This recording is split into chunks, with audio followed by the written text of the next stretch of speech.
Here's what's happening in the City of Rockville. We'll spotlight another city commission, tell you how Rockville City Police were in the spirit of giving over the holidays, and warm things up with a preview of Rockville summer camps.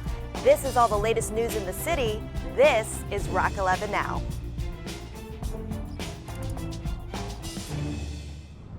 Hello and welcome to this month's edition of Rock11 Now. I'm your host, Jennifer Ligsay. We'd like to begin this January show with this month's Boards and Commissions profile. Here's an inside look at the work Rockville's Human Rights Commission does for the well-being of the community. Appointed by the Mayor and Council, Rockville's 11-member Human Rights Commission is dedicated to their work with a few goals in mind. Primarily, the Commission focuses on educating city residents about human rights and raising the awareness of human rights issues within the city. Human rights are really protections that we are granted under the law or just generally by society against oppression and against abuse. The HRC works to ensure equal treatment free from discrimination for all people who live, work, or visit the City of Rockville through a variety of services and programs. The Human Rights Commission is a sponsor of our mediation program, which if a neighbor happens to get in a conflict with another neighbor, or a landlord and a tenant might be in a conflict, or business owner and consumer, they can definitely find neutral parties to help them resolve the conflict. The Commission deals with a range of issues. We work on programs, that is, we organize programs like Martin Luther King Day, but also we hold forums on particular human rights issues. So we've held forums on human rights and religion, we've held forums on human rights and the family. We also do education, so we have a diversity leadership workshop for young people. The annual Martin Luther King Jr. celebration celebrates Dr. King's legacy by recognizing his impact on the community today. The program will include guest speakers, an award ceremony, and a variety of multicultural performances. This year's event will be held on January 20th at 10 a.m. at Richard Montgomery High School. While the HRC handles issues on a local scale, the Commission also works to promote global thinking. We supported legislation that we put before the Mayor and Council to stop investment in Sudan, which the Mayor and Council agreed to because of the dictatorial regime in Sudan. So we've often looked at kind of big issues also. The HRC is just one of the city's many boards and commissions that provide the Mayor and Council with thoughts, ideas, and opinions that help shape the city. To me, it's been very rewarding to be on a commission. I think every citizen ought to try to find some way that they can take their interests and use and apply those interests for the good of all the citizens of Rockville. Whenever we have vacancies, we look forward to having people with new ideas and that are really interested in trying to promote the rights of everybody here in the City of Rockville, so that everybody feels that they are equally given a chance to voice their opinions and also to live well in the city. Get the most up-to-date list of vacancies for the HRC or any board or commission, or find out more on how to get involved by going to rockvillemd.gov/boards-commissions. For more information on this year's MLK event, visit rockvillemd.gov/MLK. For full coverage of this year's MLK event, be sure to keep it on Rockville 11 later this January. We'd like to switch things over now to our regular Meet Your Neighbor episode. This month, we would like to introduce you to a children's book author hailing from right here in Rockville. Rocio Snody reports. In this edition of Meet Your Neighbor, we meet Paul Stankus, a loving father and a dedicated citizen who is shaping the community's youth through his writing. Who wants to be an author? Well, there's a lot of you out here that want to be an author. Well, that's great, because that's what I'm here to talk about. Well, the children are our future, and it is important for all of us to educate the next generation. Paul's contribution to society's youth isn't just his passion, it's also his profession. What I do in my professional life, I help get the funds for the schools so that they can get their education technology that they need to educate their students. In my personal life, I am trying to be a community leader and to help educate them in other ways, so that I can try to help them understand what it means to be a good corporate citizen, a good community citizen, and to put their own ideas together, because a lot of the ideas that are going to come up in the next 10 to 15 years haven't even been thought of yet. As a child, Paul's inspiration came from the books he read. I was a voracious reader. Every year I would probably read 50, 100, 150 books. Anytime I would get books on the shelf, I would read through them cover to cover. And for me, that was my way to find new horizons. I always would read books about adventure or mystery or nonfiction. You put a book in my hand and I would read it cover to cover. I've always been a voracious reader, and that's why it's always been very important to me.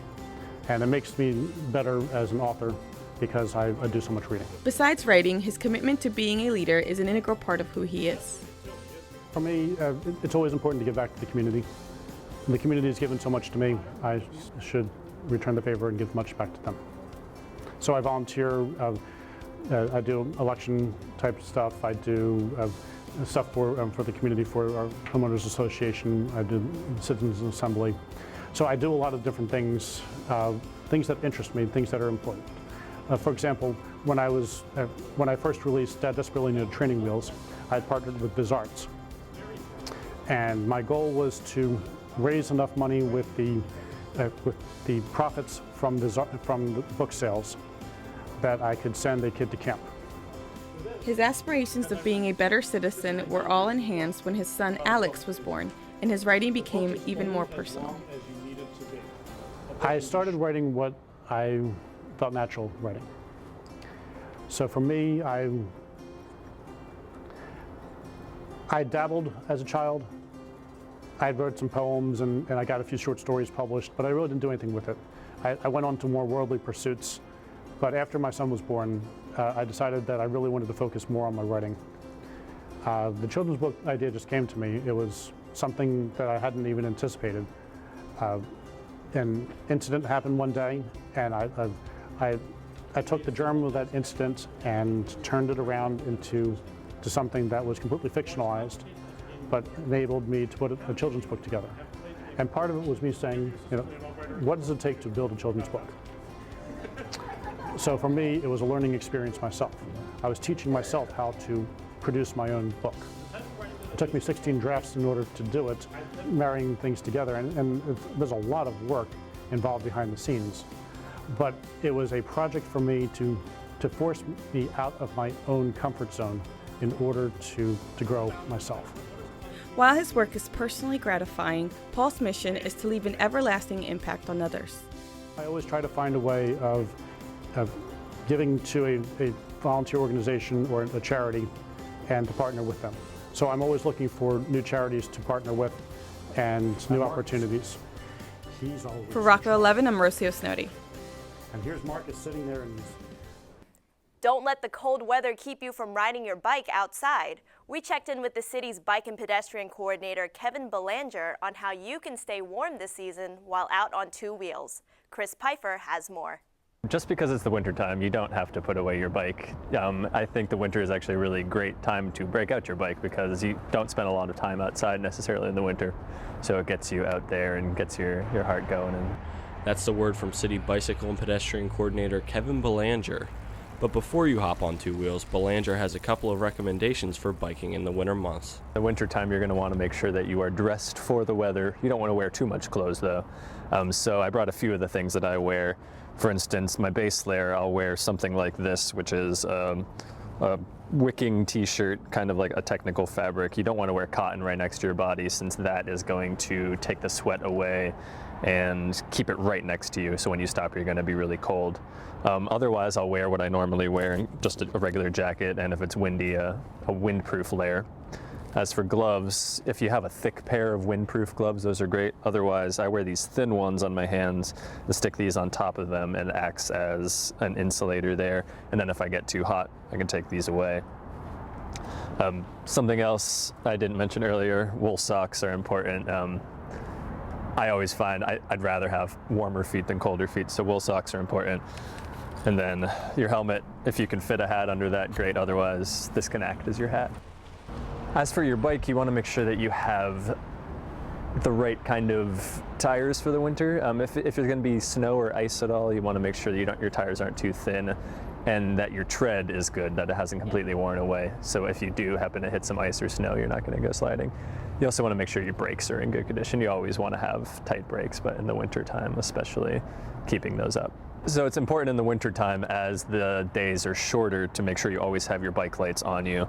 So what I do is carry mine with me. This one just slides right onto the bike like this. You want to make sure that you have a strong light that can be seen from all sides. So this one is good. You can even have a strobe function on it, which is nice. Also a backlight, you want that to be red. And this one's cool, it just clips onto my belt, so I slide it on there. People can see it in the back. Keep these tips in mind when you plan your next trip, which you can now do online with an interactive GIS map. So we developed a mobile map where you can pull it up and zoom in and out as you need, and different layers will come up, so it's not just a big jumble. So you'll be able to see different bike lanes or shared use paths as you're going along. What's the best way to get from route A to B if you didn't plan it ahead of time?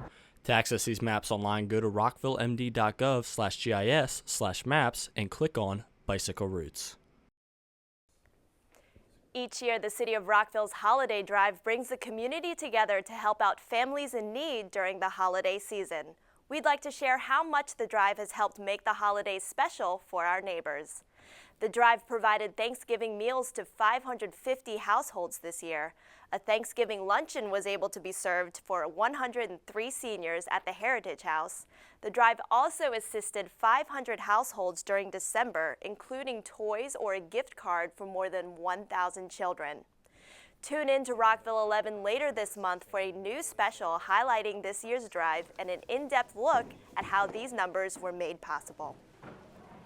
Rockville City Police also had a hand in making a difference over the holidays. Here's how they made spirits bright for some kids in the city's after-school program. This is just a holiday party where everybody, as you can hear, is laughing and having a good time, and we're just hoping everybody has a safe, happy holiday season. We're at the Lincoln Park Community Center, and what's going on today is last Saturday we had people donate about 80 presents that we could give to children in the area. And we set this up with the Lincoln Park and Twin Brook Community Center staff to actually have a Christmas giveaway, as it would be, giving free presents to all the kids in their aftercare centers. If we can have good interaction with the kids at this age, it will carry on for many years. We've done other things 10 years ago, where to this day I'll run into some of the kids that we worked with then, and we still have a good relationship with them. And they still communicate with us. And anytime you can set up a good relationship at this young age, it will carry over into adulthood. It's not too early to start planning out your next summer adventure with Rockville's summer camps. From arts and crafts to theater and sports, there's something for all kids to look forward to enjoying this summer. Celebrating over 50 years of successful camp fun, the City of Rockville's Department of Recreation and Parks is ready to rock your summer. We have a variety of programs, no matter what camps we offer, whether they are art-based or sports-based, they will incorporate healthy, active lifestyles. We have camps from robotics to art to sports. Field hockey and lacrosse is a new camp we're offering this summer for girls. So we just have a wide variety. While Rockville's summer camps are all about the kids, the city holds their staff to the highest standards. Camp leaders are often selected for their experience, enthusiasm, and ability to work well with children. Well, I've been looking for a job to work with children over the summer. I really do like working with children, and it just seemed like a really welcoming staff. I liked the camp program, and it seemed like it would be a lot of fun, and it definitely proved to be so, which is why I stuck with it. I've been a camper for the City of Rockville summer camp since I was old enough to sign up, and then I was a leader in training for 3 years and then a counselor for 2 years. As a camper, I really admired the staff, and I saw them all as role models, so I really wanted to become one of those for all the campers. Rockville camp staff undergo reference and background checks as part of the hiring process to ensure the safety of your kids.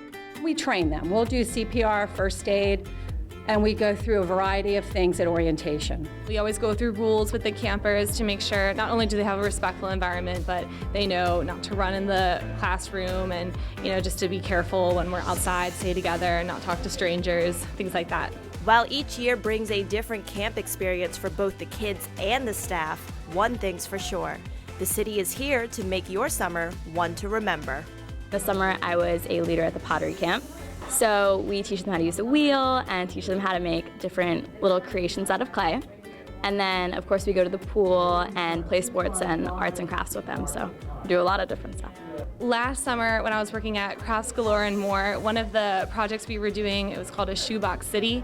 And so all of the campers got a shoebox and they made a diorama of a building, a structure, a museum, something that they thought they wanted to be included in the city of our entire camp. And this was something that the kids absolutely loved. Every day they asked how much time they would have to work on their shoebox, and they really, really enjoyed it. So it was just fun to see them having something to look forward to, something to show their parents when they pick them up. So that was my favorite part. Whether it's instructing kids on a new art project or teaching them a defensive move in soccer, Rockville Summer Camp staff aim to make a difference in each child's life. It's just made me realize how important it is to care for the younger people and really help them grow as individuals. It's a great, fun atmosphere. I feel that I've gained a lot from this experience: leadership skills, working in large groups, small groups with different kinds of people. We're just looking forward to another great summer. We have about 75% of our staff coming back every year, which really adds to the whole atmosphere. So we're always looking forward to summer fun. So come and join us. Registration for this year's summer camps begins on January 21st. To view the entire camp guide, visit rockvillemd.gov/camps. For more information, call 240-314-8620 or email camps@rockvillemd.gov.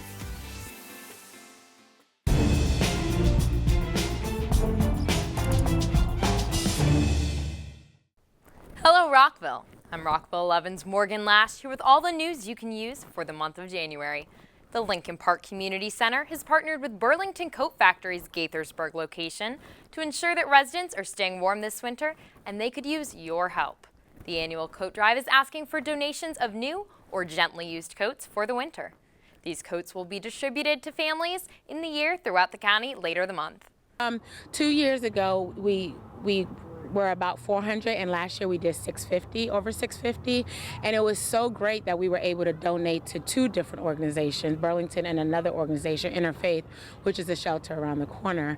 So this year we're hoping to exceed the 650, and I'm sure we can get close, if not exceed that, because we have so many people who do call, and organizations and residents who are just so ready to give. We already received phone calls and people asking us, when is it going to start, when is it going to start? So we know people are eager, and we're looking forward to exceeding that number this year. You can drop off coats of any size from January 2nd through January 9th at any of the following locations: Lincoln Park Community Center, Rockville City Hall, Rockville Swim and Fitness Center, Thomas Farm Community Center, and Twimbrook Recreation Center. The drop-off locations will have designated boxes for your donation. For more information about the drive, call 240-314-8780. In the event of inclement weather this winter, we'd like to take this time to remind you of all the ways you can stay in the loop of updates from the city. Keep your eyes on the city website, rockvillemd.gov, and search for inclement weather. There, you will find all of the information on delays or cancellations for city programs, as well as links to find out more on Rockville snow removal policies. Also through the city's website, sign up to get notifications sent directly to your cell phone via text message or email. In the Notify Me section, subscribe to Important Notice to receive all weather or emergency-related updates. You can also like the city's Facebook page, City of Rockville, City Hall, or follow Rockville 411 on Twitter for winter weather posts. Save green by going green with the city's Rainscapes Rewards. The program reimburses residents who take action on their property that aids stormwater management and to bring attention to efforts to prevent or treat stormwater runoff. This action includes rain barrel installation, conservation landscaping, and native tree planting. And now, after approved by the Mayor and Council in December, residents can earn rebates for soil improvement and for removing impervious surfaces such as patios and private sidewalks. For all the details on the city's Rainscapes Rewards program and how to apply for a rebate, visit rockvillemd.gov/rainscapes or contact Shannon Philbin at 240-314-8877 or sphilbin@rockvillemd.gov. No more digging through your pockets for meter change. A new, easier way to park has just arrived in Rockville. Mobile Now Meter Parking allows you to see the exact location of your car, pay for parking, and extend your parking time right on your phone. Mobile Now meters will first be located in Rockville Town Center and then in residential neighborhoods near the Twin Brook Metro Station and the Rockville Metro Station. For more on parking in the city, visit rockvillemd.gov/parking. City of Rockville is asking residents to donate to the 2014 City Recreation Fund. The money will be used to help kids who would not otherwise be able to participate in city events and recreation programs. For more information on how to donate, visit www.rockvillemd.gov/donate or call 240-314-8620. A little bit of change can go a long way in Rockville. It can pay for parking, it can buy a meal, or it can shape our city's youth. For just a couple bucks, you can send a kid in Rockville to a ball field, a camp, or an after-school program. Think about it. That's a future Super Bowl winning quarterback, a future Swan Princess, or a future community leader. But most importantly, it's a chance to give kids the freedom to pursue their passions. Now that's a great return on your investment. Last year, 638 scholarships were given out by the Rec Fund. That's a lot, but we can do better. With your help, let's make this year the best in Rec Fund history. And did I mention how easy it is to donate? All it takes is a pen, a check, and a minute of your time, and you'll be on your way to making the future of Rockville bright. Just remember to make those checks out to the City of Rockville, and each donation is tax deductible. Be somebody's hero. Donate to the City of Rockville's Rec Fund. Together, let's shape the future of our city.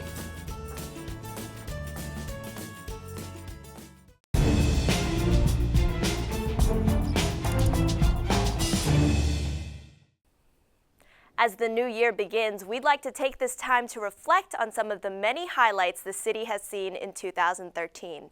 It was a year of new leadership, new beginnings, and many other milestones in the community. Here is Rockville's 2013 Year in Review.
That's it for this January edition of Rock 11 Now. I'm your host, Jennifer Ligsay. Remember to follow us on Twitter and subscribe to our YouTube channel. Be on the lookout for our new web exclusives on YouTube to see up-to-date coverage on your city. On behalf of the entire Rockville 11 team, we'd like to wish you all a very happy new year. Thanks for watching.